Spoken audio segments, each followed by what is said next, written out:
Welcome back into the Pick and Roll NBA podcast with Jet and Sap. We are presented by Full Press Coverage. This is a special all-star edition of the Pick and Roll NBA podcast.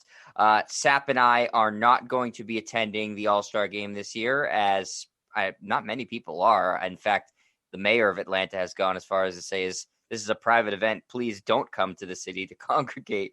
Because we are still in the middle of a pandemic, despite what other states may want you to believe.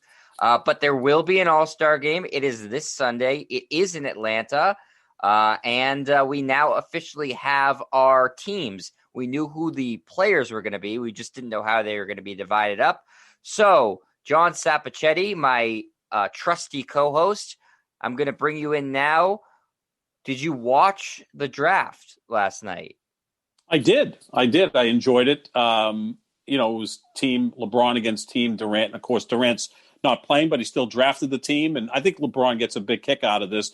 By the way, this is the fourth year they've done that, where the leading vote getter from the West and the leading vote getter from the East pick the teams. And LeBron's 3-0 as a general manager. So he is the best executive in the NBA. Maybe he'll coach the team on Sunday instead of Quinn Snyder. But he went and did what he did, and Durant drafted players. I think Durant did a better job than Giannis did last year. Remember, Giannis was just drafting guys, and you're like, what's he doing? He was reaching for players. And yet it was a close game. It didn't make a lot of sense. Yeah, free throw generally difference. Yeah, it generally gets to that, right? Because there's so much talent out there. I mean, like the last pick of the draft. No, I think that speaks to LeBron's poor coaching. He had a great roster last year, and they couldn't blow him out. Finish it off. Yeah, I mean, you get Donovan Mitchell was the last pick in the draft. So by that, you're saying Donovan Mitchell's the 25th best player in the league because Durant's not going to play in it. I think Mitchell's a little better than that. But, yeah, he's the last pick in the draft. That's a pretty talented all-star game. Yeah, so this is how it breaks down, Sap. I'll give you the starters, and then I'll give you the reserves. So Team LeBron is made up of himself, obviously, because he is playing. Giannis, Steph Curry, Luka Doncic, and Nikola Jokic. Those are the starters for Team LeBron. For Team Durant, remember Durant he's picking, but he's not playing because he is resting, I guess, injured, whatever you want to call it. He's been dealing with a groin, a hamstring, and of course he's coming back from the Achilles. Probably the smart decision to not play in it, but he did do the drafting honors, and I'm sure he'll probably be there too on the as a semi coach. Kyrie Irving, Bradley Beal, Kawhi Leonard, Joel Embiid, and Jason Tatum is the guy who gets bumped up to the starter level because of fan votes. As for the benches of both teams, Team LeBron has Jaylen Brown, who LeBron kindly called the underappreciated Jaylen Brown, Paul George, Rudy Gobert, Damian Lillard, Chris Paul, Domantas Sabonis, and Ben Simmons. The Kevin Durant team's bench is Devin Booker, Zion Williamson, James Harden, Zach LaVine, Donovan Mitchell, Julius Randle, and Nikola Vucevic. So of those two teams, Sap, you think LeBron again has come out on top in the drafting department? I think he picked a team, right, that's going to function on the court better than Durant's team as far as functioning on the court. Now, Durant has a slew of scorers. In fact, when Team Durant has the ball, they probably need 2 or 3 balls because you've got ball-dominant players, right, like Kyrie Irving. Kawhi's a ball-dominant player. Certainly Bradley Beal and Jason Tatum like to have the ball in their hand. They're very high in terms of possession. Also, you got James Harden, Devin Booker, Zach LaVine, Donovan Mitchell. I mean, these are all guys that are ball-dominant. Their usage rate is much higher than the usage rate for the players on Team LeBron. The starting lineup for Team LeBron, to me, is fascinating because you got LeBron, who is the human Army knife, Swiss Army knife. He can do anything out there. You get Giannis, who they're going to bring a lot of energy and rim protection. And then you got the greatest shooter in the history of the sport in Steph Curry. And then Luka and Joker, who are both phenomenal passers. I mean, you have arguably 3 of the 4 greatest passers in the sport in that starting lineup in LeBron, Doncic, and Jokic, right? I mean, we can agree on that those are, along with James Harden, probably the 4 best passers in the league. Well, 3 of them are on one team, and then Steph is going to get a lot of open threes. So I like the way that LeBron actually constructed his team with, shooters, passers, defenders, where Durant has a lot of offensive talent. Maybe those guys will step on each other's toes, each trying to outshine the other. The thing I'm going to push back on with you is you said Giannis is going to bring rim protection. No, he's not. Nobody's bringing rim protection in this game, Sap. There's not a single person who is going to actually try to protect the rim. Maybe Rudy Gobert. You don't think Giannis is going to give max effort, though? I think Giannis would know no other way. Okay, I disagree. I think he's going to bust his ass, and I also think he's probably going to be on Joel Embiid to start the game. And Giannis has won 2 straight MVPs, and Embiid's the favorite right now. They may meet in the playoffs going forward. Yeah, I think that could be an interesting matchup between Giannis, who is not a classical center. I mean, he's a power forward, but he is still big, right? Because he's 6'11", he's long, and he does most of his damage closer to the basket on offense and certainly on defense. What I see that they're missing from the All-Star game this year is last year you had Kyle Lowry and Kemba Walker, both who drew charges in that game and draw charges on a regular basis. I don't see a lot of guys off the top of my head who are going to step in and take a charge. Maybe Kawhi Leonard? I doubt it. I doubt it. I don't think there'll be any maybe there'll be some flopping. I mean, anybody said James Harden is, there's sure to be flopping. But I agree with you. LeBron, I mean, the starters for LeBron is like a perfectly constructed team. Basically, he's got the only thing you could ask for is you would wish that maybe that Doncic and Giannis were more consistent outside shooters, but that doesn't really matter in an All-Star game all that much. But yeah, I agree with you. I think Team LeBron on paper certainly looks better. But you're definitely right about the scoring punch of Durant's team is crazy. So I actually think it should be a pretty competitive game. I again don't expect much defense. Why should you? It'll tighten up once they put up that the score, whatever they're gonna the Elam tribute the to Elam ending. Thank you, yes. Sap. Not Jason Elam, the former kicker of the Broncos. For whatever reason, that name eludes me. But yeah, when they put up the Elam ending, it'll tighten up and they'll start. Just like last year, where it ended up being a great finish to the game. I expect a similar type feel to this one because even though it is for the most part going to be these guys who are all friends with each other, showing off and joking around, they do want to win. There is a competitive nature aspect to it too, and especially when they say, "Okay, this is as many points as you need to win," then the defense starts to get ratcheted up, and you see some. Last year, you saw some tremendous defense in the All-Star game towards the end of it. I thought last year's All-Star game was the best one I've ever seen. It was pretty spectacular. Value. It was. Yeah, because it got really competitive. Like you said, Kemba Walker, Kyle Lowry were, dogging getting people. out there and dogging it. Yeah, exactly. I mean, it was almost like having Patrick Beverley and Marcus Smart out there, 2 guys that I don't think will ever sniff an All-Star game. Yeah, he's help me, I love phenomenal him. Player. We were texting last night during the game. I go, this is your perfect player, right? He's about 6 feet tall. He's got a little bit of a gut. He's not the most athletic guy. He had a horrible night shooting, yet he had 19 assists, and he's just a winner, right? You can just see that. He's kind of a dick.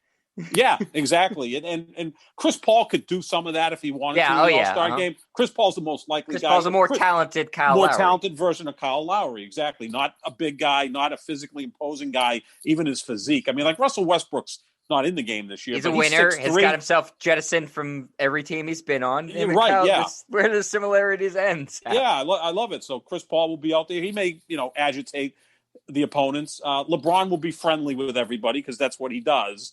And he does some oppo research here, too, I think, when he's picking his team.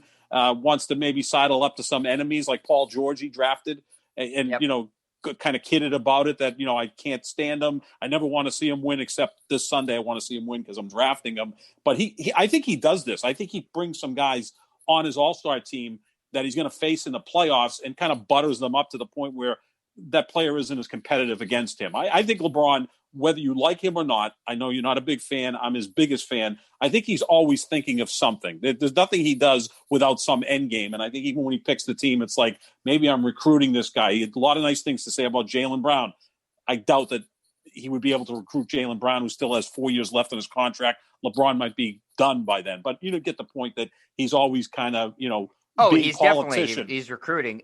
Do you think that it's similar to the Patriots and Bill Belichick bringing in the top flight quarterbacks in the draft class, even though they don't have a top pick in some years to sort of get a feel for what they will be like?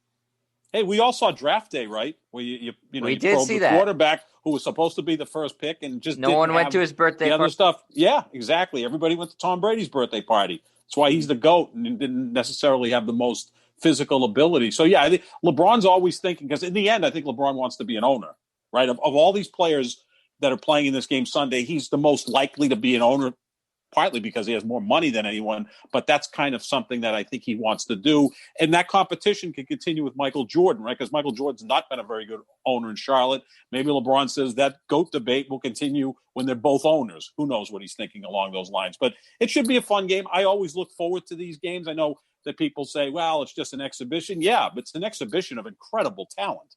Right? Yeah, I mean, look at the players. Unbelievable. I mean, there's so many players that were left out of this All-Star game that are incredible players.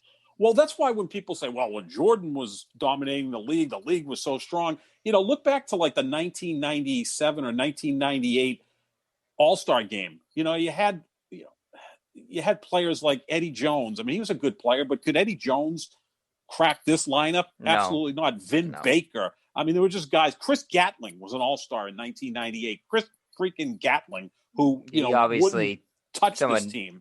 He did a favor for somebody in the league office. Well, yeah, so that's the point. And now these, you could put together a roster of guys that didn't make it, and then you'd have a damn good competitive roster. Team. Yeah.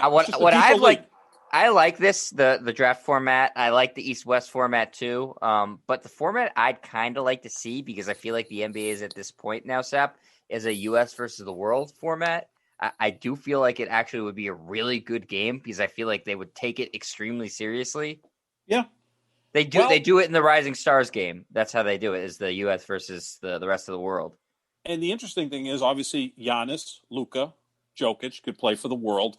There's also a few other players that would surprise you that could play for the world. Kyrie Irving was born in Australia, so technically, Kyrie could say, "I'm going to play for the world team," as someone who was born in Australia, as was Ben Simmons. Then you got Embiid. Kawhi is from another planet, I think, so maybe he could be on the foreign team as much. Yeah, because he's almost like Sabonis, I don't believe, was born in the United States. I'm not sure. I think he was, because his dad was playing in the NBA at that point. Did he grow up in the United States too? I think he did. Yeah, because his dad was playing for the Portland Trailblazers in the 90s. So he may have been. Would it be a good game, though, Sap? Do you think U.S. versus the world now? It would be, yeah, because, again, you're looking at Luka, Jokic, Giannis, Embiid. Again, if we're going to throw Kyrie and Simmons on there, that's a really good team. I mean, that's a damn good team. And if Sabonis was born overseas, Gobert would be your bench center, which is pretty impressive. Vucevic is a foreign-born player. I think it'd be a pretty interesting game. Yeah, there's a bunch of Canadian guys in the NBA too. Jamal Murray, right? Andrew Wiggins. So you could do that. Yeah, it would be competitive. I'm telling you, it'd be fun. Yeah. It would be, yeah, just to shake it up a little bit. The game remains great, and I can't wait to see it. What goes around the game is kind of changed. I'm still a big fan of the three-point shooting contest. The dunk contest, I think, has to go the way of the Etzel and just, forget it and just move on from that, because I don't like it. Here's the thing, Sap. It's inconsistent. That's the problem. Last year, it was tremendous. But you need to have big names in it to make it relevant, right? You're not who wrong. Who the hell's in the dunk contest? I'll tell you. I'll tell you, Seth. Are you ready? I set you up. Okay. Do you want me to tell? Do you know what teams these guys are on off the top of your head? You think, or you want me to quiz you? I'll take a guess, because I've kind of watched this week as we've heard about it. Okay. Anthony Simons. What team is he on? They do this game on TNT at the beginning of every season with Charles Barkley. They call it who he played for. He never gets one right. Never gets it right, because I don't even know if Charles watches the games, but he's so damn talented. No, he's still so good. The funniest is watching Charles do March Madness, because he definitely doesn't watch any college basketball. He cashes those checks, though. But he gets away with it because he's Charles Barkley. He's so damn good. He just roots for Auburn. Is he with Indiana? Nope, Anthony Simons is with the Trailblazers. Okay, someone's with Indiana, right? Okay. One of these three guys plays for the Pacers. Cassius Stanley.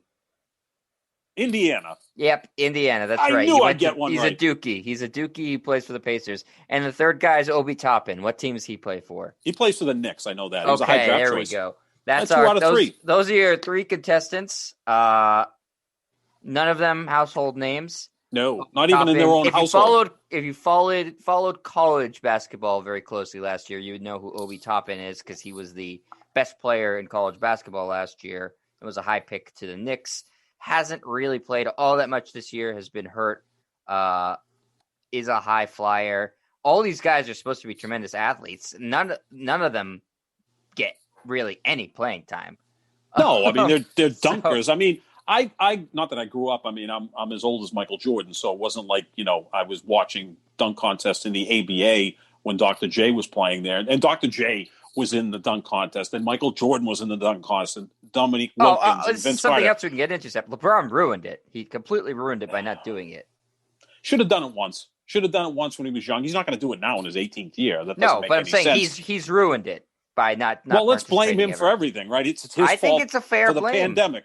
It is. I know Skip Bayless goes there with his newly inked $8 million a year contract. Imagine Skip Bayless signed a 4-year, $32 million contract to troll LeBron James and Aaron Rodgers. That's a pretty good gig if you can get that. Skip Bayless last night was tweeting that LeBron did a good job drafting because he was very personable. So what was he gonna, if LeBron didn't do a good job drafting and didn't have a lot of commentary, was he gonna bash him for that too? Well, that's how he's judging his star now, is how well he drafts on TNT. Well, LeBron has a great personality, right? I mean, he lights up the screen. Well, for the most part, I mean, he sells it pretty well. I mean, but he was having a blast when no one took the Utah Jazz players till the last two picks. Yeah, that was funny. That was great. Growing up, video games, we were never Utah, even in Karl Malone and John Stockton. I tweeted out, it's the most relatable thing he's ever said. Well, I think as he and Tom Brady go on in their careers, they're at the point now where I don't give a bleep anymore, because they're kind of established what they are. Brady's the GOAT. LeBron's in that discussion. So they're at the point now they don't really have much to prove, so they can kind of It's also funny that Brady's considerably older than LeBron. He's 7 years older, which is crazy. I mean, but even now we see Brady doing a lot of stuff on social media, tweeting back at Colin Cowherd, because Colin Cowherd had talked about that, Brady getting blackout drunk at parades. All this kind of stuff. It's awesome. And I like that. And Brady now looks much more human than he did with the Patriots. He had to be buttoned up with Belichick. And LeBron's at the point now where, he'll go and talk on social injustice issues and not be afraid to push the envelope. I love that. But we see he's got a great personality. Durant is still kind of I would say kind of shy. He's a different guy than LeBron. He's more reserved. Yeah, LeBron had a blast doing this, and Barkley was laughing, and LeBron was laughing. And I'm glad to see them getting along a little bit better, because there was always a pushback with Barkley on LeBron, because Barkley played against Jordan. So every player from that era says that Jordan's the greatest because it helps. And up until recently, they were best buds up until a couple of years ago. When and then there was all Barkley said was Jordan's not a good GM, and then Jordan has iced him out since then. Jordan doesn't even talk to him anymore. And LeBron doesn't strike me as that guy. I mean, he went back to Cleveland after playing 4 years in Miami. He went back to Cleveland, played for Dan Gilbert for 4 years after what Gilbert had to say after LeBron left the first time. I think he's much more politically correct than Jordan. I also think he knows how to build bridges rather than burn them down. So they're totally different personalities. But back to the dunk contest. So that's what we saw. I mean, to me, the most memorable dunk contest remains Spud Webb in 1986. He was this 5'7" guy who, by the way, I interviewed several times when he was with the Atlanta Hawks, because the Hawks played the Celtics a couple times in the playoffs. I feel I could post up Spud Webb. I'm 5'9". He was 5'7", and that's really pushing it. Certainly could. He won move the dunk around contest. In the post, I could. I'm built like Zion, except a foot shorter. But but to see him win the dunk contest, it was like, holy crap! There's a 5'7" guy who can't palm the ball is winning a dunk contest. Then D. Brown won it in 1991. That was a surprise. You know what? I love that D. Brown did that, and I had the poster in my room growing up because I'm a massive Celtics fan. But that dunk happens in game on a regular basis now. If you want to talk to the talent in the NBA now, I mean, great for D. Brown for pumping up the shoes and doing the no look, but that wouldn't score a 7 on a dunk contest. No, and now you've got Dwight Howard. A decade ago was in it, a guy 6'11" with freakish athletic ability. I've always liked the mid-sized players. I think they're the best dunkers. The Vince Carter. Michael Jordan. I mean, to me, Vince Carter was the iconic dunk contest. I think that's he was. more my age. I think group, he was. And Vince Jordan to me was contest. Jordan to me still the greatest of that, because first of all, I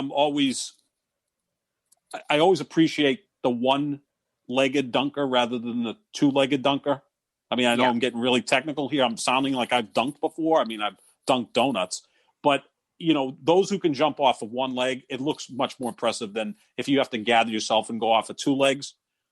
Dominique was a two-footed dunker. Michael Jordan, a one-footed dunker. And that's, I think, why Jordan would defeat Dominique. Dominique was a power dunker. And I think if LeBron was to get into the dunk contest, 15 years ago, he would have been more like Dominique, although LeBron's a one-footed jumper, one-footed dunker, but he's such a big, strong guy. Don't you just wish he did it once to see what he would have done? I do. I mean, Kobe did it once, and he won it.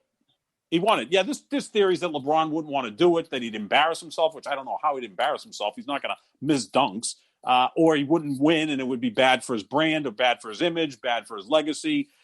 He's the most analyzed athlete of our lifetime, right? I mean, even more so than Brady, because we've been analyzing LeBron since he's 16. I'd say Tiger Woods and LeBron are the two most scrutinized athletes of the last 25 years. So, yeah, there's all different ways to do it. He's not going to do it now. Obviously, he's the fourth oldest guy in the league. But yeah, I would have liked to seen him do it. And this year we just got three nobodies there. Yeah, which really stinks. I mean, they might put on a good show. They might but they're gonna have to get really creative and do something that no one's seen before. And the best guys I've seen dunk, Vince Carter's the best dunker I've ever seen. Yeah, he's right up there. But the two guys that come to mind aren't superstars, and that's Aaron Gordon, who's been screwed out of it twice, is one of the greatest dunkers I've ever seen. I mean, just the stuff he's done in the dunk contest is freakish. And Desmond Mason, who also wasn't a star player, but was just an unbelievable athlete. And so, like, when I'm thinking of great dunk contest guys, they don't necessarily have to be stars. No. But, I mean, at least those guys play. These three guys don't even play.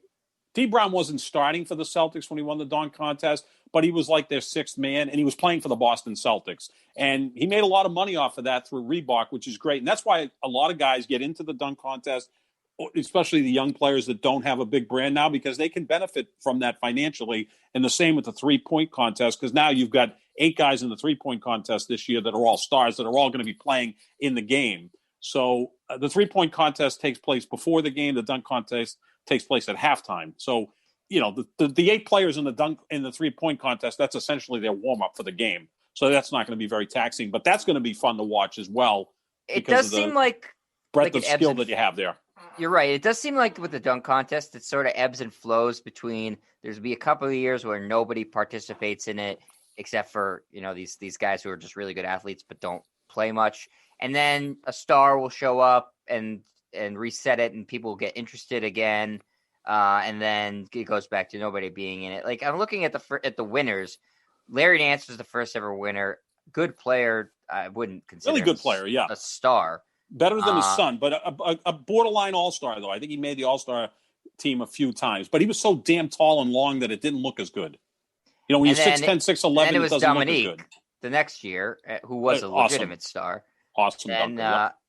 And then Spud Webb. So the Hawks went back-to-back. And then Michael Jordan won 2 in a row. Kenny Walker, Dominique again. Then you said D. Brown. You had some weird winners in there for a few years in a row. Cedric Ceballos, who I don't really think of as a dunker. No, I didn't either, but he won. He was the one who had his eyes closed, right? I don't even remember. 1992 in Orlando. Yeah. That was Magic Johnson's All-Star game when he came back after retiring. Yep. Harold Miner, who was a tremendous dunker, but not a particularly great player. Isaiah Ryder, a guy who I thought was going to have a better NBA career, was a fantastic dunker and athlete. I think his weight got a little bit ahead of him. Harold Miner won it again. Probably the most unlikely winner here, SAP 1996 in San Antonio, Brent Barry. Yeah, white guy, can't jump. And again, here's the thing. Brent Barry played for a long time and was pretty good. Like my guy, Rex Chapman, was in dunk contests. He didn't win, but Rex was 6'4", is 6'4". He handled himself quite well. Those mid-sized guys, 6'4", 6'6", 6'8", they look the best dunking because you can see their elevation, yet they can be really creative. It's an odd list, Sap, of the guys who've won it between guys who were legitimate star players like Kobe Bryant and Michael Jordan. Even Blake Griffin was a star player when he won it. And then guys like Jeremy Evans, who had a cup of coffee in the NBA, Glenn Robinson III, Hamidou Diallo. I mean, it is a bizarre list. So, and listen, you can get a great show from guys who aren't household names, But you would, if you're the NBA, you'd certainly prefer to have guys who people know. I mean, I think that they're probably pretty bummed Zion's not doing Zion's the guy, right? I mean, second year, he'd be a power dunker. He's got a great personality. He's the guy they would like to see in there. But a lot of times, if a young player is also playing in the game, he looks at it and says, I want to be taken seriously. I just don't want to be a dunker. I want to be an all-star, and I want to build my game. And is there an injury concern with Zion? Because you really have to watch his weight, the issues he's had with ankles and knees. And, they've basically had to teach him how to walk differently to take some of the stress off of his lower limbs. That's a concern. If you're the New Orleans Pelicans, do you say, gee, Zion, I know you maybe want to be in the dunk contest. We'd rather you not, because we don't want to see you blow out your knee in the dunk contest. I mean, that doesn't generally happen, but, there's always a first time. Sap, outside of Zion, before we wrap up the dunk contest portion of this special all-star show of the Pick and Roll NBA podcast, is there anybody in the league besides Zion who comes to mind for you that you'd like to see in a dunk contest? Yeah, the first pick in the last draft, who's had the best dunk this year, Anthony Edwards. Yep, who Anthony plays Edwards. for the Timberwolves. Yeah, I mean, did they ask him and he declined it? I'm not sure. I'm pretty sure that's what happened. Was he declined? Yeah, I mean, he should go. I mean, I'm sure he's working on a shoe deal. If the Timberwolves ever get good, maybe we'll get to see him play. But he had an incredible dunk. I think the best dunk of the first half of the season. So I would have liked to see him. At least he's got a more name recognition than the other three guys that we don't really know. I mean, Obi Toppin, we know because he was College Player of the Year. He plays for the Knicks, but sparingly. And he's got kind of a cool name. So maybe he's going to win based on that. So sounds like someone in a movie that you like, right? Yes. Obi. Yeah. Okay. Just want to make sure that, we show love to you, but I'm going to be looking much more forward to the 3-point contest because I'm waiting for Steph Curry to nail all 25 shots. He might. You know who I want to see in the dunk contest, Sap, is Ja Morant. Yes. Because he's only 6'2". But he can get up. He can get way up there. Yeah, he's got Russell Westbrook athleticism. He's an incredible in-game dunker. He's had some of the best of the past 2 years since he's been in the league. He's had some of the best in-game dunks. Alley-oops to a 6'2" guy. Yeah, he tries to put everybody on a poster. I mean, it's a dangerous game when you're that small. That's a good way to get injured. And I do think he'll get hurt at some point. And he's slight. He goes hard at the rim. He plays kind of like Russell Westbrook, right? And Westbrook's had knee concerns for this latter half of his career. Westbrook's a little stronger than Ja Morant, although Ja Morant's so young he can fill out. Westbrook might be the most athletic point guard I think I've ever seen. He's one of the best athletes I've ever seen, period. I think you could hand a football to Russell Westbrook and he'd be a hell of a quarterback, wide receiver. Stick him on a baseball field, he'd probably be a hell of a center fielder. He's I don't know how accurate of a quarterback he'd be. Not very good. No, he'd be like Cam Newton a little bit. But I'm looking forward to the 3-point contest because I want to see. I kind of get a feeling this could be the weekend of Steph. Yeah. Do you want to hear the? Yeah, let's talk that too. Yeah. Contestants, Sap. These are good ones. It's all stars, including 2 Celtics. The 2 Celtics are, as you would expect, Jaylen Brown and Jason Tatum, both having a very good year from 3. Devin Booker, who's won it before. Steph Curry, who is the greatest shooter of all time and has won it before. Donovan Mitchell of the NBA leading Utah Jazz. And Zach LaVine from the Chicago Bulls. Really good field. I think that this is going on right before the game tips off. So it's sort of like the pregame festivities. Yeah. It's the 3-point contest this year. Again, it's all a truncated show because it's of the pandemic. But it's an exciting field. And obviously everybody is going to say, Steph Curry is the favorite because he's the greatest shooter of all time. But if you can't pick Steph Curry, Sap, who are you going to take from this field? It would probably be Devin Booker. He's the defending champ, right? He's got an easy shot. That's the most important thing, is to get the 25 shots off without overexerting yourself. You want to have that easy kind of stroke. And that's why Larry Bird was so great in this, because Larry Bird didn't even have to have a jump shot. It was a set shot, and it was just so smooth and effortless that, he was able to get through 2 or 3 rounds without really exerting himself. I would say that if I was power ranking these shooters, it would be Steph, Devin Booker, would be the top 2. After that, I'm still not sure why Donovan Mitchell's in this. I always compare him to Dwayne Wade, who's a streaky shooter. Mitchell is a streaky shooter as well, but I guess they had to throw a bone to the Utah Jazz, who their 2 All-Stars were the last 2 guys drafted, and now you have Donovan Mitchell in the 3-point contest. So I would say that Booker would be my second choice. Jaylen Brown and Jason Tatum. Tatum, I think, will fare better than Jaylen Brown. He's more talented. He also, I think, again, has an easier release than Jaylen Brown, but Jaylen Brown's a little bit stronger, not much. Jason Tatum's really filled out, but Jaylen Brown's a little bit stronger, so the stamina issue shouldn't be a concern. And we've been concerned with Jason Tatum, who talked about that his stamina hasn't been what it should be as he continues to recover from COVID. So, although I don't think that's going to be impacting a 3-point contest. If you're fatigued by the end of the first round of the 3-point shooting contest, you've got other concerns to worry about. But I would say that those are the 2 guys. The only guy I didn't really mention was Zach LaVine, who's won a dunk contest, correct? He has. So, maybe he's one of those guys that can win the dunk contest and the 3-point contest, which shows a pretty wide range of skill. But I just have a feeling this is going to be the weekend of Steph. I think he's going to win this, and I think he's going to be the game MVP. Because that starting lineup with LeBron is just set up for him. Man, Steph's going to have 3 of the best passers in the league, arguably the 3 best passers in the league, and Giannis. So he's going to end up with a bunch of wide open threes. Maybe Steph will break Chamberlain's record and go for over 100 just in the All-Star game. Certainly in the All-Star game, someone could do it if they wanted to. They don't play any defense. They don't even try again until the end. Well, you'll see they'll play defense in this one at the end. What's funny, Sap, that this is sort of flip-flopped in that the dunk contest used to be the showcase of all these stars at All-Star Weekend, and the 3-point contest was guys like Jason Capono who were winning it, or Hubert Davis. Right. Yeah. And now stars want to be in the 3-point contest, and it's a little bit, you have to sort of cajole them more to be in the dunk contest. Well, one, it's clearly safer. Not that anybody's ever been injured in the dunk contest. No. It's never happened. But anytime you go up in the air and you come down on it, you could twist your ankle, bust your knee. It happens. Hasn't happened in the dunk contest, but it happens in games. So it could happen. 3-point contests, you're basically just launching the ball from the arc and then lightly jogging to the next rack. There's no real danger there.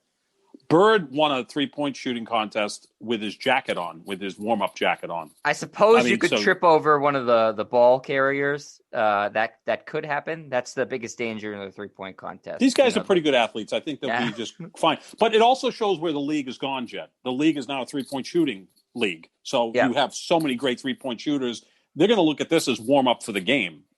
Steph Curry, how many threes do you think Steph Curry takes before a game? It's probably 100. Yeah, what was the video that was posted earlier in the year where he hit like 108 of them in a row? That's why I think he could go 25 for 25 in one of these, and we're going to just say, holy crap. I would love to see someone hit them all. I think it's possible because they're such good shooters now. No one's done it yet. Hit every shot in a rack. In a whole round. Yeah, a few guys have been around 22, I think. Was it Craig Hodges? Was in the low 20s. Caught fire, yeah. Some what was his Dennis Scott? I think caught fire one year too. Yep. And Dennis Scott was the perfect guy because he was kind of a strong guy who wasn't the best athlete, but he had an easy shot. It could happen. I think Del Curry had an awesome round as well. Yep. Steph's father. It actually would have been fun to have both the Currys in this one, shooting against each other. That would be fun, yeah. And bring in Seth. Have the 2 sons with the father in it. Maybe bring in Dell. Just all three of them. Go for it. Seth, Steph, that would be fun. We hear that Seth's actually the better shooter. Riley, than the daughter of Steph Curry. Our former producer Christian Burgoyne, who's Steph Curry's biggest fan. Maybe he could go there and shoot as well. But maybe you can kind of get that dunk contest revitalized if you bring some of the old guys back. Would that be embarrassing? I'm sure. Can Dominique Wilkins still dunk? I'm sure. Probably, yes. He's a judge this year. Spud Webb is a judge this year. D. Brown is a judge this year. Yeah, bring some of these guys back. See if any of them can go for it. Old timers dunk contest. It would be more interesting than the 3 guys they have this year who no one knows. Well, I'll reserve my opinion until I see what they do. But you're probably right. If some of these guys could do something incredible, I don't know. I can't say that I've seen a lot of Anthony Simons or Cassius Stanley, footage. I just haven't. And if you haven't, no one has because you eat, drink, sleep basketball. I do know the Blazers are high on Simons as a potential player. That's all I know. I do know that Cassius Stanley played at Duke. And that's my scouting report on those guys. There you go. Well, that's good enough. Was a high pick who played at Dayton, and was the Naismith Award winner. Well, I think the 3-point contest is really fun, but here's how I would revitalize it, since I've been giving my my fixes for all these things, even if they don't need them. Take out the good 3-point shooters. I want to see the bad ones. I want to see Ben Simmons versus Russell Westbrook. Yep. In first one to make 5 wins. That's a good one. Yeah. Actually, I think that would be entertaining as hell. That would be, yeah. Reverse psychology, and then the dunk maybe contest get Taco could be guys in there, Boban. Yeah, the dunk contest could be guys that can barely dunk. Don't you think that Simmons versus Westbrook in a 3-point shootout would be like? I mean, it'd be like the Old West, just two gunslingers with guns that don't work, keep shooting missing at each other's feet. That's a great idea, and the funny thing is, Westbrook is so damn competitive; he'd be pissed. Right, because he'd still want to win, and Simmons kind of get this laid back personality to be like, oh, whatever, and Westbrook would be like headbutting people trying to win. That's why I think the Pro Bowl in the NFL should have Cam Newton against Mitch Trubisky in an accuracy contest. Right. I think would be not would be Rodgers against Mahomes. No, let's go with Trubisky. I want to see Trubisky and Cam Newton try to hit something from 20 yards away. Yes, hit anything, bouncing it. So that's my solution for the 3-point contest. Get the crap 3-point shooters in there. Because you know that Booker and Curry and even Brown, like they'll hit at least 15 of them. Oh yeah, they're gonna make it look so easy. I mean, Steph Curry's not gonna hit the rim. Right. I don't need to see Steph Curry get 20 plus again. I want to see Ben Simmons airball several of them. I think, or hit sides of the backboards I didn't know existed. I like to see Russell Westbrook break the backboard from frustration of launching threes. That's what I want to see. Or hit an official in the head that he misses the entire backboard by 10 feet and blinds some poor guy. Well, you know what? Donovan Mitchell got ejected from a game the other night and smacked over a big Gatorade cooler, so maybe he'll get upset if he doesn't shoot particularly well in the contest. Yeah, that could be. I think he's the least likely to win, but he can get hot. But man, these guys are elite. Maybe he's mad. Him and his team were the last pick in the game. Yep. Which brings us back to the game, which is the main event, obviously, and the reason why because no one's really tuning in for the dunk contest this year and the 3-point contest because it's before the game. I think a lot of people will forget that it's on. Mm-hmm. Go, I missed the 3-point contest. So that actually brings us to an interesting part about the game, Sap, which is sort of a modern phenomenon. The load management part of the regular season mixed with playing in what you said earlier, Sap, is an exhibition game. Mm-hmm. So recently you've had a bunch of these guys who were in the game miss time either for load management, COVID, whatever, injury, whatever you want to call it. So here's some guys that have missed time for whether it be, like I said, injury, COVID, something recently. Jason Tatum and Jaylen Brown of the Celtics. Jaylen Brown's dealing with knee tendonitis and has missed a couple games because of it. Jason Tatum had COVID not all that long ago and has admitted, as you referred to earlier, Seth, that he's been feeling a little bit fatigued. Zion Williamson has sat out several games this season because they're trying to make sure he hasn't, hurt himself again. He just sat out the last game before the All-Star break. Kawhi Leonard has missed a bunch of games this year, as he does every year for load management. Just missed a big game against the Celtics. Steph Curry just sat out a game. Giannis sat out a game for load management. Embiid has missed some time. We could go on and on. All these guys, with the exception of like James Harden, LeBron, have missed some time for one reason or another. In the past couple of years, you've had, going back to the Celtics, because I'll always go back to you've had guys like Kemba Walker, who was hurt before the game, played in the game, re-injured himself in the game because he played so much. Kyrie Irving, who was hurt for like 2 weeks leading up to the All-Star game, then decided to play in the All-Star game. So the question is, the very roundabout way of getting to it, Sap, because I was being very verbose there, is should guys like Brown, Tatum, Zion, Kawhi, etc., should they be playing in this game? They should. And here's the reason why. The All-Star game is a huge event for the NBA. It's a huge event for these players, especially the young ones. This is Jaylen Brown's first All-Star game. It's his 5th season in the league. The game's going to be taking place in his hometown of Atlanta. Yeah. This is a big deal for him. And I think Jaylen Brown's going to make multiple All-Star games, but we don't know that for a fact. I mean, it could be a year where there's just one player having a slightly better year and edge out Jaylen Brown for that last spot year it happened on that to him. team. He was one of the last He was a guys. borderline guy, yeah. Yep. So, he could have went last year. Tatum, I think, is going to make multiple All-Stars. He's throughout the league circles and fans, he's considered the slightly better player, although you can make a case that Jaylen Brown has been slightly better this year. He's very popular. He's Jason Tatum is like a very easy game to watch. He's smooth. He's very good looking. Women love him. I mean, he's got to get that charisma, that great smile. And he just seems like they both seem like really good young guys. I like them both personally. The issue is Kawhi missed the last game for the Clippers heading into the All-Star break. Then he's going to play in the All-Star game. That doesn't necessarily look good for your team. Heck, LeBron missed the last game for the Lakers before the All-Star game, and he's playing as well. But that was his first miss of the year. It was the second of back-to-back. It was against Sacramento, so they were Steph, let's give him a game up. Steph has missed some time. But this is a huge event. Yeah, they have, exactly. And it's a huge game for them. They're going to bring in probably, $100 million. So by having this All-Star game, that's going to add roughly $100,000 to every player's salary. When you get into the machinations. And they're raising money for charity. Black colleges and universities. And we're still starving for content. So what better than Sunday night at 7:00 to tune in for the 3-point contest, the game, the dunk contest? That's a really good, entertaining evening. A lot of these young players, even the older players, they have monetary reasons why they want to go to this game. There's some bonuses brought into their contracts, also the shoe deals that they have, or what could mean for their shoe deals going forward. Let's say Jaylen Brown, who we know is an all-star player, but he's kind of under the radar, right? What did LeBron call him? Underappreciated? Yes, he did. Okay, so the average Stay NBA away from fan, him, LeBron. No recruiting. Well, he can't recruit him, I think, as Jaylen Brown's contract probably will run out when LeBron is retiring, although I don't think LeBron's ever retiring either. Him and Brady are going to be trying to trade Kyle Kuzma for him. I know what he's doing. Well, he's working on it. I mean, give the man credit for trying to improve the Lakers.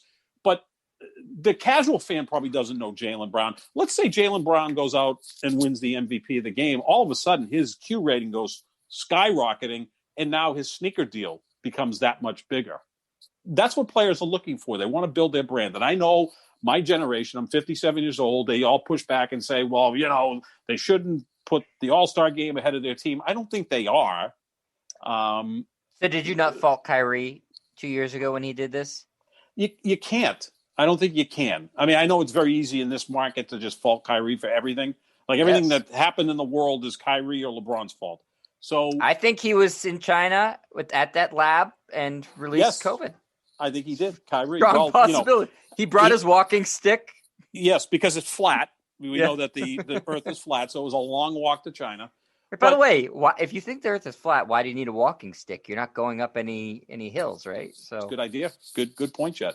Thank I think that you have to expect the players are going to play. And also, these are guys, that are 22, 23, 24 years old. What about the older guys then, Sep?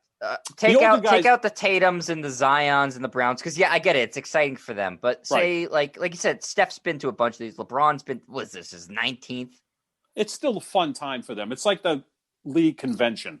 So they're gonna look. The league, the players get along well. It's different than before when Bird was in the East and Magic was in the West, and guys didn't like each other. And I'm surprised there weren't fights at the All-Star game. Now it's a league that basically everybody gets along, possibly with the exception of Chris Paul and Russell Westbrook, who have personalities that are more old school than new school. And Westbrook's not even playing in this game. So, it's just an event for them. And I think the old guys know how to coast. It's kind of a scrimmage, a jog. Like you said, you're not going to see a lot of defense. You can get hurt just jogging or if you get the floor gets wet and you slip and you pull something, anything can happen. So you got to be, careful with that. But, you can't put these guys in bubble wrap either. And look, this benefits the league. It benefits the players. And, I think a lot of people get turned off by this because, you look at the NFL Pro Bowl, they didn't even play it this year, but no one goes to it. Like Tom Brady, I can't remember the last time he went to a Pro Bowl. Well, no, like the first three quarterbacks always opt out.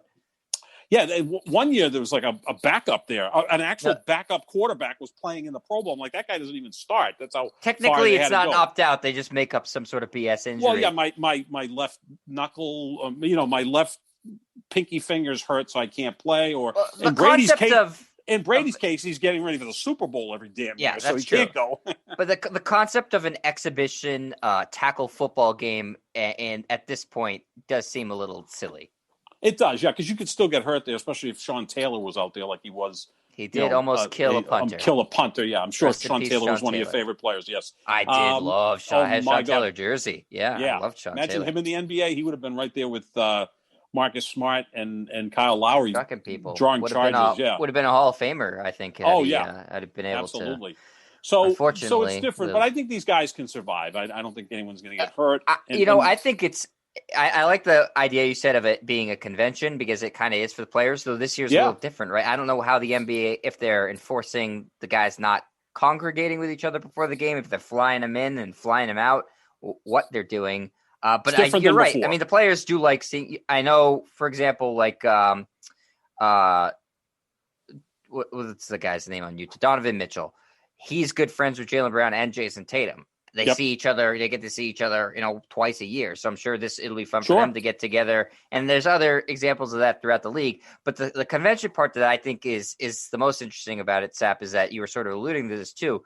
All the companies who want NBA players as sponsors just show up to this event because rather than travel from city to city, town to town, all the players they want pitching their products are all in one place. So if you want to get a Subway deal like Jason Tatum just got. And Draymond Green, which, by the way, it's a weird commercial. I mean, think of two completely different players. Oh, my Lord. Yeah, the smoothest guy in the league who you would like to give a kick up as you know what occasionally to really force the issue against the ultimate overachiever, right, in Draymond Green. He's a guy who comes to the sport basically with his mind and his heart, not a lot of skill, and Jaylen Tatum's got skill dripping out of his you-know-what. So, but that's the idea. They have a Subway commercial together. They do. They have. But all these companies, from any brand that would like a basketball player as their pitch man, they're coming to the All-Star game, and they're going to, talk to your agent, talk to you, say, hey, how do you feel about, doing a Powerade commercial? And so, there's a lot of money to be made and a lot of money that changes hands during the All-Star game. And I certainly this year, wouldn't begrudge anybody from not wanting to go. But I don't think that you can be so worried about getting hurt in the All-Star game if you don't go. Especially for someone like I know Brown is as a Celtics fan, I want him to be really cautious because he's dealing with this knee thing. But it's his first All-Star game, and I wouldn't want to. I mean, I really like the guy. I wouldn't want to say you gotta protect your knee. You can't go to the All-Star game. He's playing. It's his first ever All-Star game in his hometown.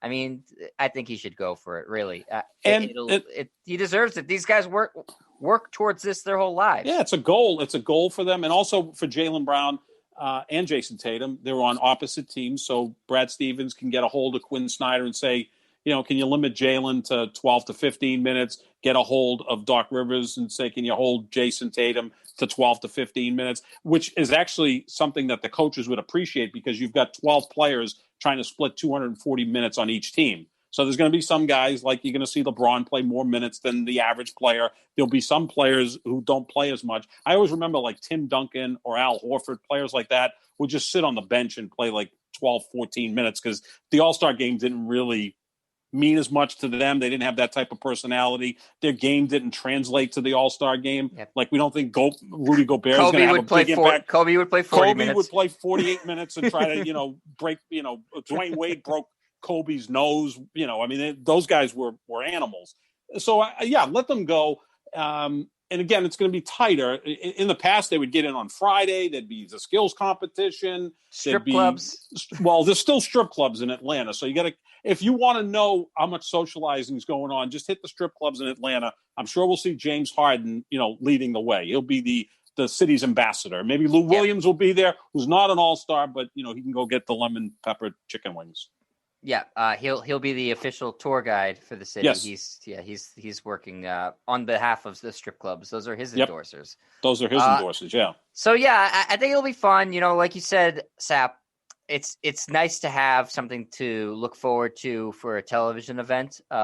Even though we're getting close to getting to the end of this pandemic, it's still not a regular TV schedule. We don't get sports regularly. We still don't get crowds, and there's not going to be a crowd at this, other than maybe some NBA players will be in attendance. I'm guessing. I would think so. Especially the judges for the dunk contest will be there. Some there. It'll just be nice to have something entertaining. And maybe that couple that was starting a fight with LeBron at the Hawks game last month will be there too. I think they should be the judges. They'll be there yelling at LeBron without a mask. I just hope that Dwayne Wade's not a judge again in the dunk contest because he completely just put in the fix last year for his former Heat teammate Derek Jones. Yeah, that's right. Yeah, very corrupt judge, Dwayne Wade. Very corrupt. Got to watch out for him. He could have been a New England Patriot without question. But it's not a witch hunt. Very corrupt. It's a great event, which, I did cover one NBA All-Star game in 1982. I was going to ask you, Sap, what do you think the difference is between you were lucky enough to go to an All-Star game, well, not just go, but cover it, right? 1982 to 2021. What do you think are the biggest differences? That's 39 years ago. I was 19 years old. I'm 57 now, so I had a little more of my fastball then. Michael Jordan was a freshman at North Carolina. That's how long ago that was. The game was held at Brendan Byrne Arena where the Nets used to play, which was just outside of New York City. It was in a big complex with Giant Stadium.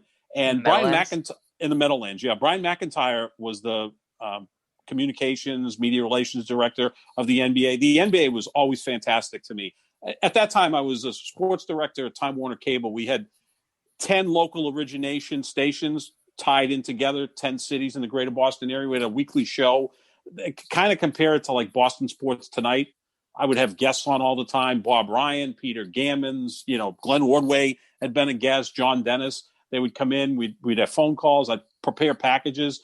I used to go to every Patriots home game and put together a 4 or 5 minute package. They let me do that. But the NBA was so accommodating, led by Brian McIntyre. Here's a guy who was vice president, media relations, and he'd answer my phone calls, gave me credentials to the game. So we drove down on Saturday morning. And all the league did for the weekend was Saturday, each team had a shoot around. And then there was the game at either 1 or 3:30 on Sunday. I can't remember what time it was. It was one of those times. It was not in the evening. It was a matinee game. And so we drove down, got our credentials, went to Brendan Byrne Arena, and we had access to every player. Each team had a shoot around. After their respective shoot arounds, the league would set up one-on-one interviews. We got to interview any player I wanted to. I kind of struck up a really good friendship with Sidney Moncrieff of the Milwaukee Bucks. He was one of my favorite players and really accommodating guy. Got to interview Dennis Johnson, who was with Phoenix at the time, all the great players. I didn't really do much with the Celtics because I was going to Celtics games. So there was Bird, Robert Parrish, and Tiny Archibald. In fact, Bird was the game MVP. The East won 120 to 118. So I must have got 10, 12 interviews. And then we turned around and used that for like individual profiles of all those players or other packages with whatever league issues I'd asked them. I mean, we got so much content out of it. And then we covered the game on Sunday and then drove back and had like weeks of content from just that weekend. And the league was so great. We stayed at the Hyatt Regency in New York City. It's not what it is. Well, this year is going to be more like what it was in 1982, much smaller. Maybe. Yeah, more like that, although they didn't have the 3-point contest or the dunk contest. It was strictly 2 shoot-arounds on Saturday. And I don't the think they're going to have any local report. It'll probably just be the TNT crew. Yeah, that's about it. Yeah, I mean, I think maybe Gary Washburn will go for the Globe because he's been traveling with the Celtics. And hopefully by the playoffs, that stuff opens up too. My fear is that because of the pandemic, teams are going to limit access to the media going forward and use the pandemic as a reason. Like, I hope that people are going to be able to get into the arenas and interview players because, at some point we've got to get back to somewhat seems like an life. NFL thing that's going to happen. Oh, yeah, exactly. Like you can't get near a player. We're going to Zoom interviews until further notice because the NBA knows where their bread is buttered, Sap. It's a star-centered league. The league understands this. The Celtics were always great to me. The Patriots, the Bruins, the one team in town that sucked was the Red Sox. And they continue to. And they continue to suck. So that. You the worked tradition at EEI. is alive and well. You worked at EEI, and they EEI were not paid what? Easy to deal with. And how much did EEI pay the Red Sox for rights? $15 million a year? More than they paid me to produce their shows. Well, yeah, more than they paid anybody. So, I mean, you would think that the Red Sox would be accommodating, and they sucked. That's all I can say. BBWAA runs the press box. I remember one time I was at Fenway Park, and I was a young guy, and they would let me go on the field before the game to interview players, and then they'd give me 2 tickets in the stand somewhere, like in the grandstand, never in the press box. And someone came down and said, "Would you like to interview Willie Mays?" And I said, Willie Mays, like, the greatest player ever. They go, yeah, Willie Mays. He's in the ballpark. We're going to bring him down. He's pushing a product, but he wants to do interviews. I said, of course. And then word got back 10 minutes later. He goes, I'm sorry, the Red Sox won't let him on the field. I'm like, Willie Mays is like the greatest living ball player. They're not going to let him. But that's the Red Sox. That they're better now than they were then. But they were never accommodating. Not much. The Celtics were awesome to deal with. You know that. And I mean, look at the Celtics now. I mean, Wick Grossback goes on 98.5, the Sports Hub, and answers the tough questions. They make the players available too. They're good at it. They're great at it. To the Patriots' credit too, they're a secret. Their interviews aren't very exciting, but they do make them accessible. Well, no. Caveat: they make some players accessible. The ones they think will open their mouths. Gronkowski, I think, had like one interview before they shut that down. Sap, let's play This Is Your Life real quick. Oh, boy. You were at this 1982 All-Star game. Who was the leading scorer in that game? Ooh, that's a good question. I know Bird was the MVP. He was the MVP. And you get the score correct. 120 to 118. Yeah. Yep. Which now would be the end of the third quarter. Leading score in the game. Yeah, really. Could be the halftime score. I'm trying to think. Was Alex English? The Celtics are playing defense then. Yeah, maybe. Yeah, that's true too. Yeah. Actually, it was more, there was more rivalries there. You had the Lakers and the Celtics, the Lakers and the Sixers, and it felt like Alex the English players was there. He played 12 minutes. He scored 4 points. So he was not the leading scorer. I'm going to think Gus Williams was there. Did he have a big game? Gus Williams was the leading scorer, John Sapichetti. Wow. Very good.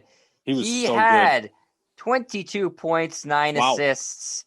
And he played 26 minutes. He was the leading scorer. The second leading scorer was Robert Parrish with 21 points. Yeah, I remember Parrish had a big game, but Bird had like 19 points, rebounds. 1 block, 5 assists, 12 rebounds. Yeah, I mean, only Larry Bird would get 12 rebounds in an All-Star game because he was like, Here's that's the stat what I got to do. That jumps out to me the most, Sap. Kareem Abdul-Jabbar, 22 minutes, 2 points, 1 of 10 from the Wow, the hook shot was not working that day. 1 of 10. But like putting up a Kemba Walker-esque performance. Right. Well, a few months later, they were hoisting the NBA championship in LA. They beat the Sixers in the finals. But it was just so fun because the day before, we would literally set up in the hall outside the locker rooms, and the league would bring players over to us. One-on-one interviews. Here's Dennis Johnson. Here's Alex English. Here's Gus Williams. I got to interview all those guys. I do remember there were a few players that you look back and go, wow, that guy was in the starting lineup. I think Lonnie Shelton was in the starting lineup, who was a forward for Seattle. For some reason, Seattle had multiple players in the game. They had a pretty good team that year, but it also felt like there was some ballot stuffing going on in Seattle. They did have 3 players, Jack Sikma, Gus Williams, and Lonnie Shelton. Yeah. They were representing the then Supersonics, who may come back sometime soon. Sap. Let's hope so. But my guy was Moncrieff. I really struck up a good friendship with him, and then the Celtics played the Bucks many times in the playoffs. My favorite player of that era was Marcus Johnson, who unfortunately wasn't in that game because he had a contract squabble and didn't start playing till December. That was his only off year as a pro. He didn't make the All-Star game that year, but I got to interview him a million times. He was great. His game was somewhat similar to Jason Tatum's, really smooth. Couldn't shoot like Jason Tatum, but guys didn't shoot like that back then. But, really well-rounded game. Moncrieff, you would have loved Sidney Moncrieff. I mean, he was like in the defensive player of the year racing. Yeah. Yep. I mean, he played his ass off, 6'4", would grab 8 rebounds. He would have been one of your favorite players. You probably wouldn't have loved Marcus Johnson. He was too smooth for your liking. Plenty of Hall of Famers in this All-Star game, Sap. A lot of Hall of Famers ended up in this game, though. Like you said, I think that the depth is different now versus then. The guys who are at the bottom of this All-Star roster, not as good as the guys who are at the bottom of the All-Star roster now. Lonnie Shelton, that's the one that stood out because Lonnie Shelton at his best was like a 14-7 guy. Like we made fun of Al Horford going to the All-Star game, as a 16-8 guy. Well, Lonnie Shelton was kind of that type of player. But it depends on how the league is, too. Yes, Lonnie Shelton's career high, 14.9 points per game. Yeah, that's basically what he was. He was good. They won a championship in Seattle in 1979. They had Dennis Johnson and Gus Williams in the backcourt. But then Dennis Johnson got traded to Phoenix, spent several years in Phoenix. When I interviewed him in 82, he was with the Suns. A year and a half later, he's on the Celtics, which is one of the most lopsided trade in league history. The Celtics got Dennis Johnson for Rick Roby, who was a backup center. Danny Ainge would have been very proud of that trade. I wonder if Ainge would have pulled the trigger if it wasn't one-sided enough for him. He would have needed some draft picks back too. Yes, to balance it. Yes, and they can't be protected either. Have to no, be unprotected. No. So before we finish up the All-Star edition of the show today, Sap, let's just do one of our favorite 3 topics that we like to rotate in and out: the state of the MVP race. And then I want you to just tell me if you think Team LeBron is going to win and by how much, because I know you're going to pick them. Yep. MVP race, Sap. Who you got? Top 5. I'm going to go backwards, right, from 5 to 1. Honorable mention is Chris Paul. And I know his numbers don't match up to other MVP candidates, but right now Phoenix has the second best record in the West. They just beat the Lakers. Yeah, surging. They're surging, and it's pretty much the same team that was there last year that did go undefeated in the bubble but still missed the postseason. They should make a big trade. They should go for it. If they can get a legitimate wing defender, they could really be a problem for everybody, because that's the problem in the West. That's why the Clippers are the most likely to beat the Lakers, because they have 2 outstanding wing defenders and Kawhi and Paul George. Like Utah doesn't have that wing defender, and neither does Phoenix right now. If they make a deal, they could really be a problem. So I'd have Chris Paul as an honorable mention. I have James Harden at number 5. I'm just hesitant because we can't forget what he didn't do in Houston.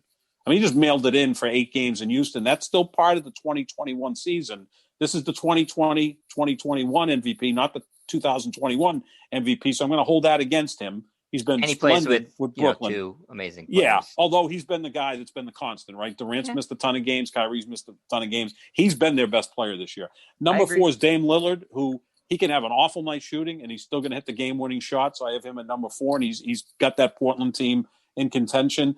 I'm going to put Nikola Jokic at number 3. His numbers are just astronomical. In fact, on Basketball Reference, he's the favorite right now because of his numbers. And Denver's won, I believe, 6 in a row going into the break. So they're starting they've gotten really hot too. So that's the big thing there. If they can get up to the 5 seed even, then he can be the MVP, because I believe Westbrook won his MVP when OKC was the 6th seed. Right. I mean, they may have been the last seed, Seth. You can bottom seed. If your numbers are that crazy, you can still win the MVP. LeBron number 2. Once Schroeder came back, LeBron looked more like the MVP. He needs some help, and Dennis Schroeder's been that guy. But right now it's Joel Embiid to lose. He's the MVP of the league. He just absolutely dominated Rudy Gobert in their matchup. I think he dunked him in the basket at one point. This is a guy that is nearly unstoppable when in shape and motivated, and those are 2 things he is this year. So I'd say Embiid's number 1 right now. Everybody seems to agree. It seems to be the consensus in the NBA that Rudy Gobert is the best post defender in the league. Right. And Joel Embiid ate his lunch. I mean, ate his lunch. Yeah.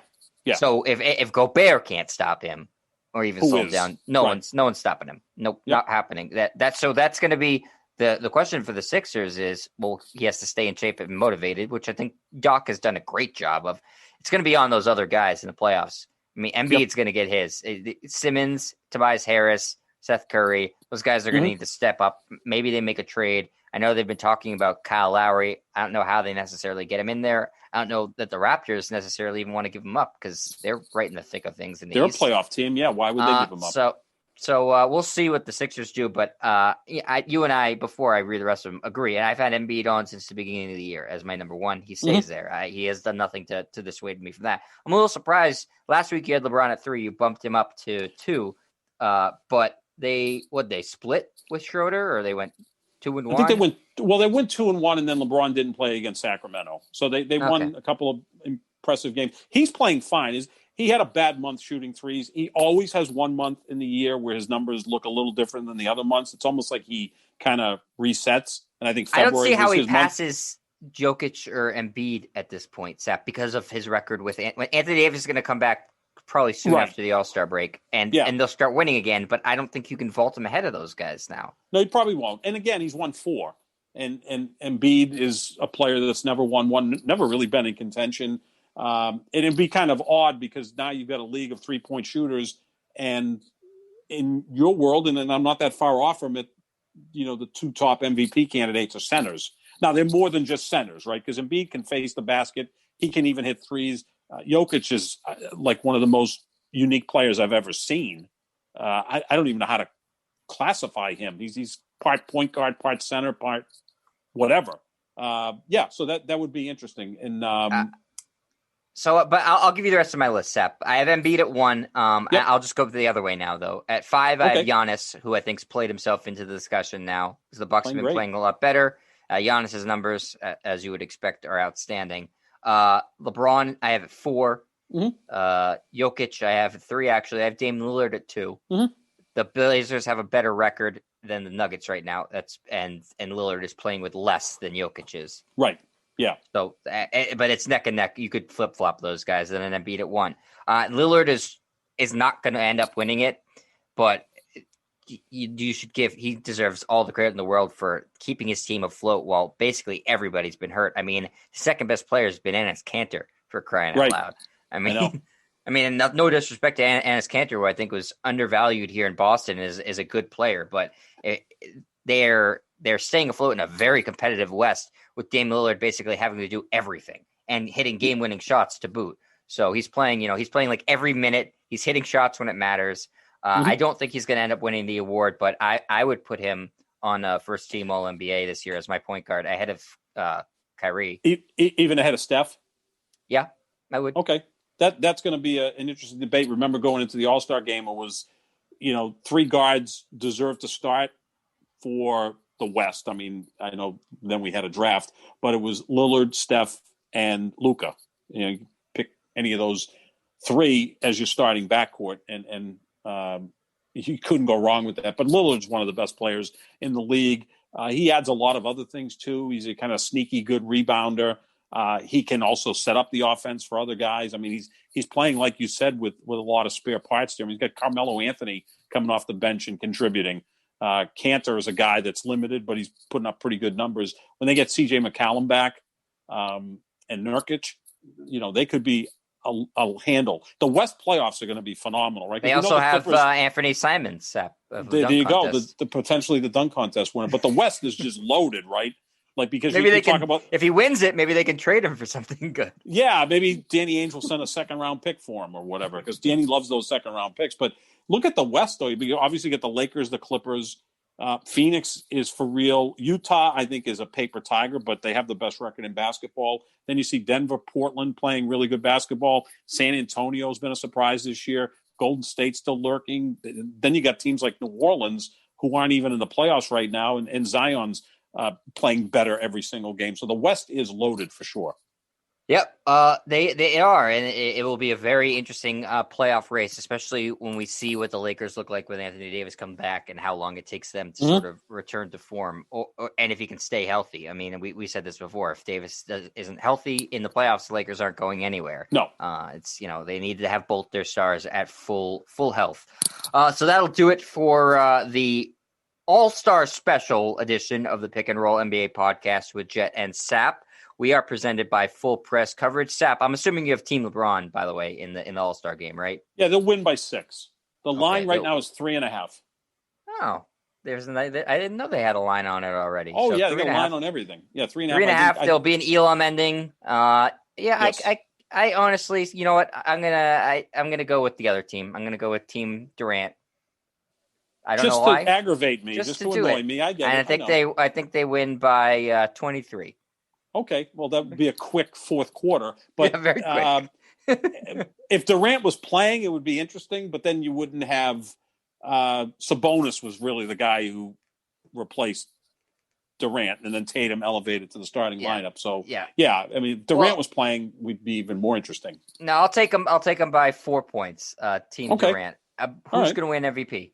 Steph Curry. I think it's Steph's weekend. Oh, yeah, right. 3-point shooting contest. I just look at that starting lineup, and it's like, holy crap, how do you defend those guys? Because you get 3 phenomenal passers, and then you get Giannis and LeBron driving to the basket, and you got Steph Curry's going to spot up wherever he wants and end up with open 3-pointers. I could see Steph going for like 34 on 8 3-pointers, win the MVP, and win the 3-point contest. I think it's going to be his weekend. I think that Zion is going to win MVP. That's who I got. Dark horse. Yeah. I think he's going to have a 20-20 game because nobody's going to attempt to rebound, and all of his points are going to come in the paint where nobody will play defense. And the league would love that, right? Because that's the future guy. So, yeah. And I think, look, he is another guy that there's going to be a few guys that I think are still playing all out. Like Westbrook, when he was in the All-Star games, always played all out. I think Giannis and Zion are like two guys that are going to just still treat this somewhat like a regular season game, especially Zion. It's his first All-Star game. So I think he wants to show the league that, hey, I'm going to be here a lot. He'll have at least 3 awesome dunks. That's my prediction. Oh, God, yeah. Yeah. Maybe he'll dunk Rudy Gobert because they're on. I'd like teams. to see him. I actually think he's strong enough to collapse the stanchion, so I'd like to see him. Absolutely. Yeah, he's should be fun, Sap.